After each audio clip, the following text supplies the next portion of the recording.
Jangan lengah, corona masih mewabah. Dan jangan lalai, pandemi belum usai. Patuhi prokes, don't protes. Pakai masker, jaga jarak, cuci tangan, kurangi mobilitas, dan jauhi kerumunan untuk kesehatan dan keselamatan kita bersama. Saya Mia Gandewa untuk Hai TV Channel 3, Jembatan Pencerahan. Pakai masker, jaga jarak, cuci tangan. Cara bijaksana hindari corona.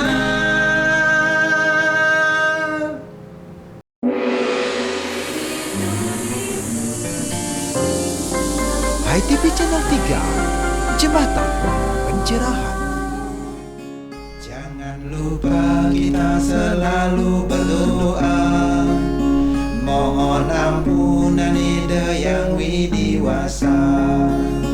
Bersihkan hati nurani dari dosa, agar terhindar dari buta corona.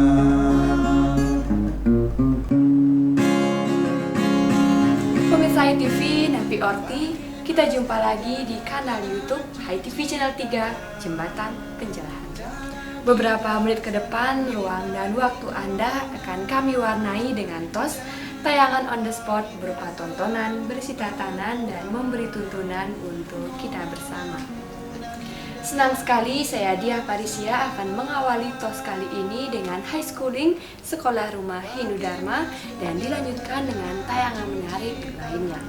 Tetap di rumah, pakai masker, cuci tangan, jaga jarak, kurangi mobilitas, dan jauhi kerumunan. Selamat menikmati. Bersihkan hati nurani dari dosa, agar terhindar dari buta corona. Pakai masker, jaga jarak, cuci tangan. Bersihkan bala dari jiwa dan raga. Jangan lupa kita selalu berdoa, mohon ampunan ide yang widiwasa. Pakai masker, jaga jarak, cuci tangan, agar terhindar dari buta corona.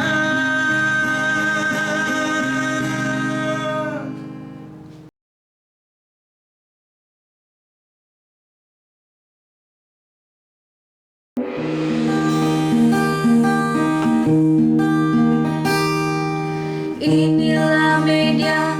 Berikut ini kita ikuti program utama High Schooling Sekolah Rumah Hindu Dharma. Inilah Selaras Kurikulum. Hai semua Hindu, para siswa-siswi Hindu, high schooling namanya Sekolah Rumah Hindu Dharma. Kak Mia, Iya. kami tau nggak? Widi lagi baca buku yang bagus banget. Wah, buku apa tuh, Dek? Ini tuh buku Nidya Tantri seri Manawa Tantra. Tapi Kak Mia tau nggak? Ada yang spesial banget dari buku ini. Wah, apa tuh? Pasti karena covernya. Kemudian ada wajah cantik dia tantri. Mungkin gitu nggak? Tetot. Wah, salah ya. Ada yang lebih spesial daripada itu Kak Mia. Jadi apa tuh? dalamnya itu. Jangan dibahas dulu. Gimana kalau kita sapa adik-adik Swindu? Hai adik-adik Swindu dimanapun berada, kita jumpa kembali dalam program High Schooling Sekolah Rumah Hindu Dharma yang akan mengedukasi Swindu, siswa-siswi Hindu untuk belajar dari rumah. Kali ini Kak Mia bersama Widi Puspita, akan belajar dan membedah buku tentang Nidya Tantri seri Manawa Tantra. Banyak banget loh Kak keistimewaan yang ada dalam buku ini. salah satunya apa nih dia yang tahu?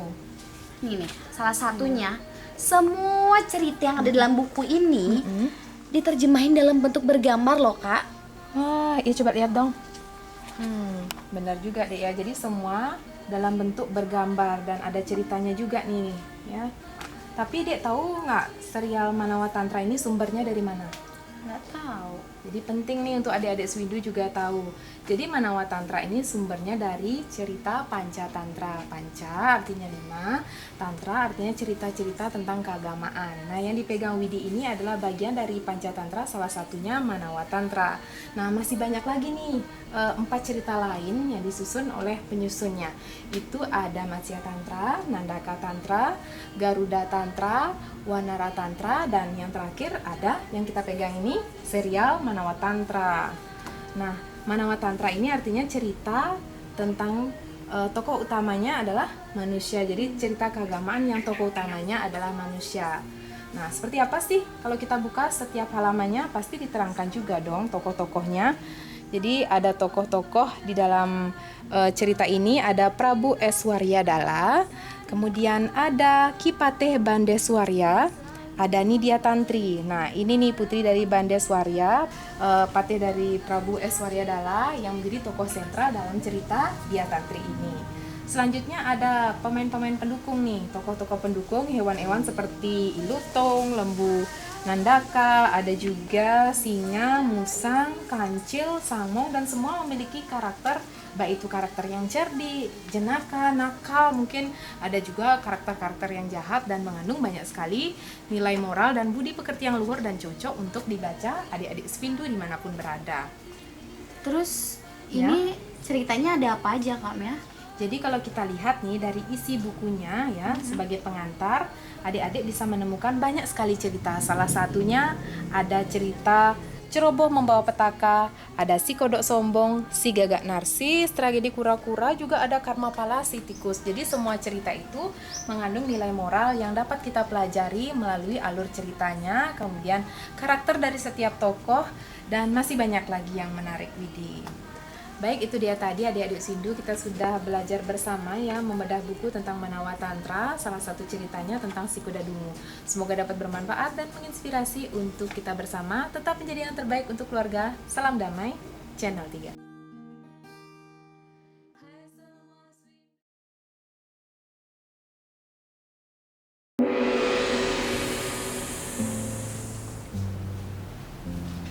Pemirsa Hai TV Channel 3, mari kita lanjutkan tayangan Landstop Dreste Question Mark. Bagaimana metamorfosisnya, seperti apa kekuatannya, dan bagaimana terapannya di masyarakat bersama 3 narasumber, Prof. India, Bapak Gusti Ketut Widana, dan Bapak Gede Swantana. Pada tayangan terdahulu, kita sudah membahas Dreste dari sudut pandang mitos, logos, dan lokus. Selanjutnya, seperti apa dari sudut pandang etos? Pemirsa, Hai TV Channel 3 akan hadir setelah yang satu ini. Dipersembahkan oleh Butik Buku Hindu, altarnya Pustaka Dharma. Tersedia buku-buku utama, adat, agama, dan kebudayaan Bali.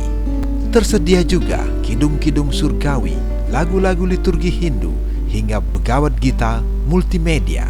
Butik Buku Hindu Wartam, Jalan Nangka Selatan, 29A, Denpasar, Bali.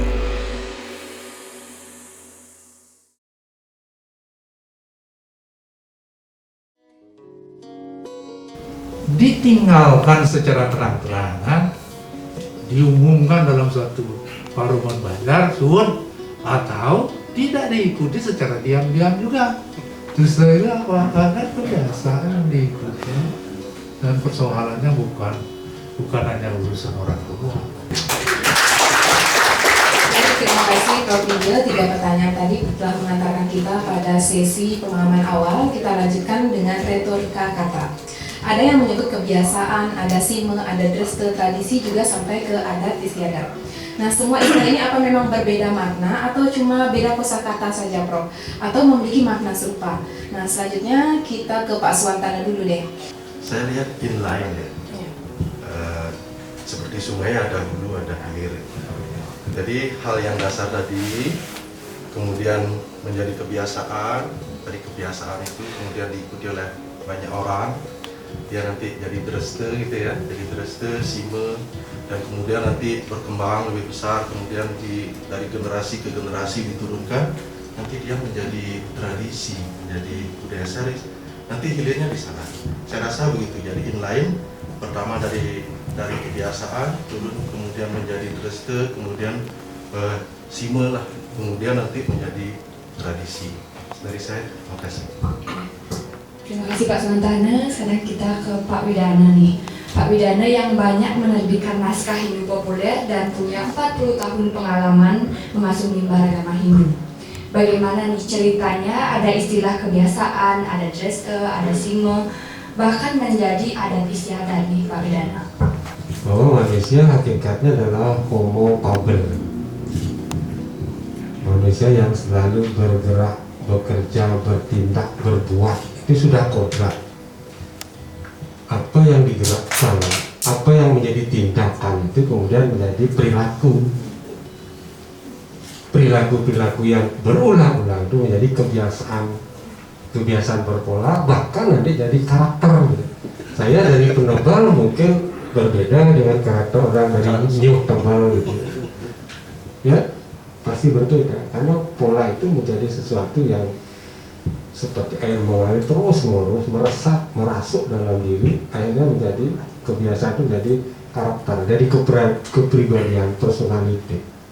Nah, ketika kemudian bersentuhan dalam status manusia sebagai homo religius, nah kebiasaan-kebiasaan itu mulailah disentuh dengan norma, terutama norma agama, selain norma adat, sehingga akan semakin kuat. Apalagi kalau yang berbau teologis berdasar agama disuntik, diinjeksi dengan yang berbau mitologis, semakin kuat lagi.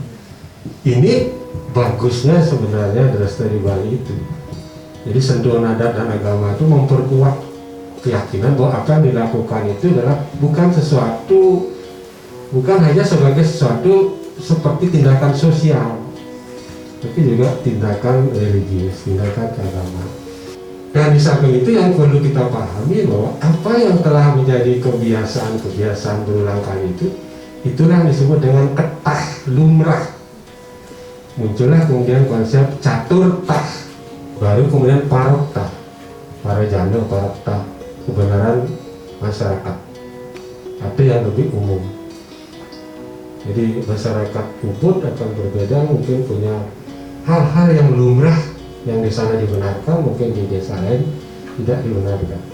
Baru lokata itu menurut desa wilayah tertentu, perilaku-perilaku yang dianggap benar, seperti saya contohkan dalam konteks religius ritual misalnya, upacara yang sebenarnya bersifat tradisi sosial tapi diperkuat oleh tradisi keagamaan, baru sastrata. Jadi kembali sastrata itu menjadi bahwa sesuatu lumrah dibenarkan kalau ada induknya di sastra.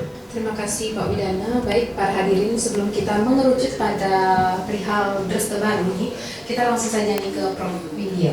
Mungkin punya catatan yang khusus dan lebih tajam lagi untuk meluruskan gradasi tentang istilah kebiasaan, adat istiadat, kemudian dreste sima, sampai muncul sebuah tradisi baru. Ini ada tonggak-tonggak penting yang perlu kita ketahui, terutama untuk kita di Bali dalam hubungannya dengan masalah rupa-rupa istilah tadi yang ada hubungannya dengan adat kebiasaan. Ada namanya dreste, kemudian ada kebiasaan, ada tradisi, ada simo, ada awe-gawe, ada berarem, ada geguat, ada tunggul, kemudian ada yang lainnya lagi, saya lupa. Banyak sekali istilahnya. Apapun istilahnya, maksudnya sama, yaitu adat kebiasaan yang hakikatnya seperti sudah dijelaskan tadi. Yang pertama sebelum tahun 1969. Istilah ini kacau, ada yang nyebutnya simo, ada dreste, ada geguat, ada tunggul, ada awe-gawe, ada perarang, jadi madukan itu sebelum 1969. Sesudah, kenapa, ada apa tahun 1969? Tahun itu ada seminar hukum adat di Fakultas Hukum yang pertama. Pada saat itulah mulai agak lebih muncul ketimbang istilah lainnya, istilah awe-gawe gitu.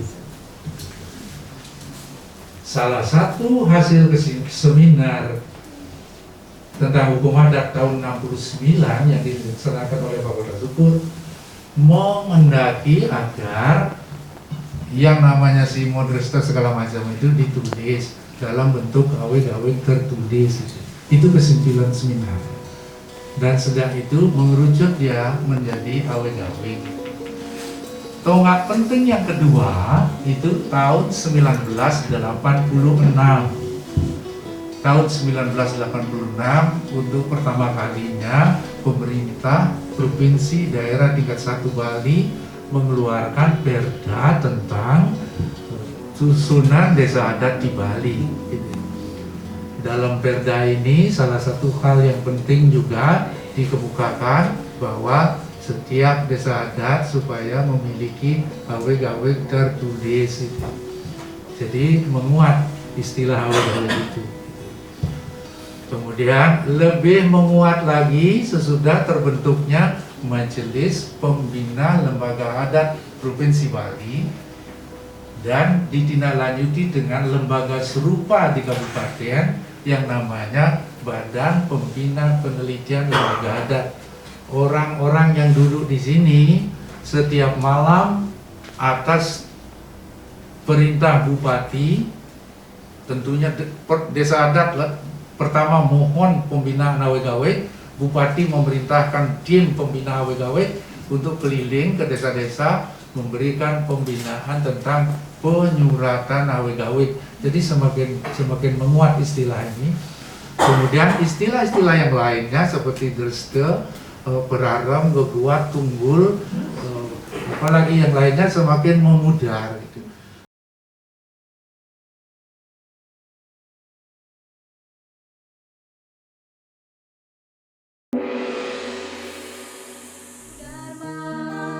Hai semua swindu, para siswa-siswi Hindu, High Schooling namanya, sekolah rumah Hindu. Hai adik-adik high schooling, ada baiknya kami mengulang pengumuman penerima penghargaan khusus dalam Lomba Coloring Api Wartam, Apindo Wartam Peduli Bali 21. Dari 200-an karya yang telah masuk ke meja panitia dan telah dinilai oleh 5 orang dewan juri, maka tidak ada karya yang kalah. Seluruh karya yang adik-adik kumpulkan adalah pemenang. Yang mendapatkan penghargaan khusus adalah karya yang sesuai dengan kriteria pada tema yang ditentukan oleh Panitia Api Wartam 2021. Setelah diseleksi oleh 5 orang dewan juri, maka dapat ditentukan 5 penerima penghargaan khusus dalam 3 kategori. Kategori TK, kategori SD kelas 1 sampai kelas 2, dan kategori 3 kelas 3 sampai dengan kelas 6. Untuk penerima penghargaan khusus kategori TK diberikan kepada Imade Sakraditya Prananda dari TK Bali Public School. Selanjutnya, kategori kedua, kategori SD kelas 1 dan kelas 2 diberikan kepada Gede Aryanata Bagaspe dari SDN 1 Semarapura Kangen. Selanjutnya, kategori ketiga dengan 3 penerima penghargaan khusus. Yang pertama diberikan kepada Putu Ayu Fania Marsa Samhita dari SDN 1 Semarapura Kangen. Selanjutnya, Gita Askia dari SDN 1 Delot Peken, dan penerima penghargaan khusus kategori ketiga terakhir, Ayu Laksmi dari SD Mahardika. Selamat kepada adik-adik yang telah menerima penghargaan khusus, tetap semangat dan selalu belajar menumbuhkan kreativitas dan inovasi dalam diri. Sekali lagi terima kasih kepada para donatur yang telah menitipkan dana dan Panitia Api Wartam telah menyalurkan sebagaimana mestinya. Semua gerakan Api Wartam diantaranya pembagian masker, vitamin, hand sanitizer, nasi bungkus, sembako, dan kegiatan yang terkemas dalam Jari Edukasi, pembagian lembar gambar, alat gambar, buku komik klasik, sampai tabungan pendidikan telah terlaksana sebagaimana mestinya. Sekali lagi kami ingatkan kepada para penerima penghargaan khusus untuk datang ke Galeri Buku Wartam Jalan Nangka Selatan 29 Aden Pasar untuk menerima hadiah dengan tetap melaksanakan protokol kesehatan.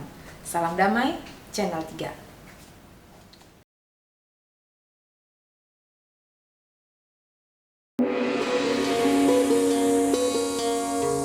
Sebentar lagi Anda akan ikuti Sundari Nada. jalinan makna di balik nada. Marilah belajar tentang kebenaran antara hati, raga, dan jiwa. Inilah ajaran yang pertama, mengenal siapa kita sesungguhnya.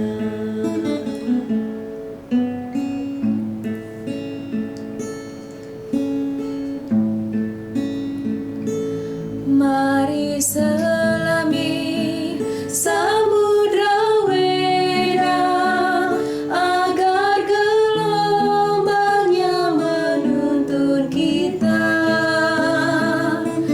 Mari selami samudra Weda agar gelombangnya menuntun kita.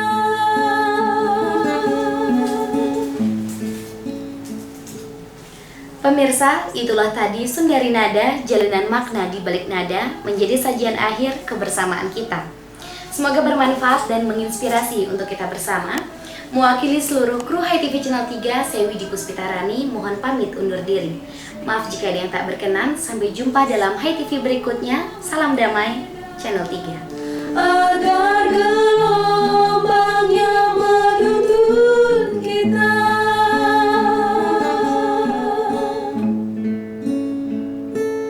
Mari renangi lautan Weda agar gelombangnya menuntun semua laksana kita. Mari renangi lautan Weda agar gelombangnya menuntun semua laksana kita. Agar jiwa raga selalu selaras, tak saling menghina, tak saling meninggalkan hakikatnya.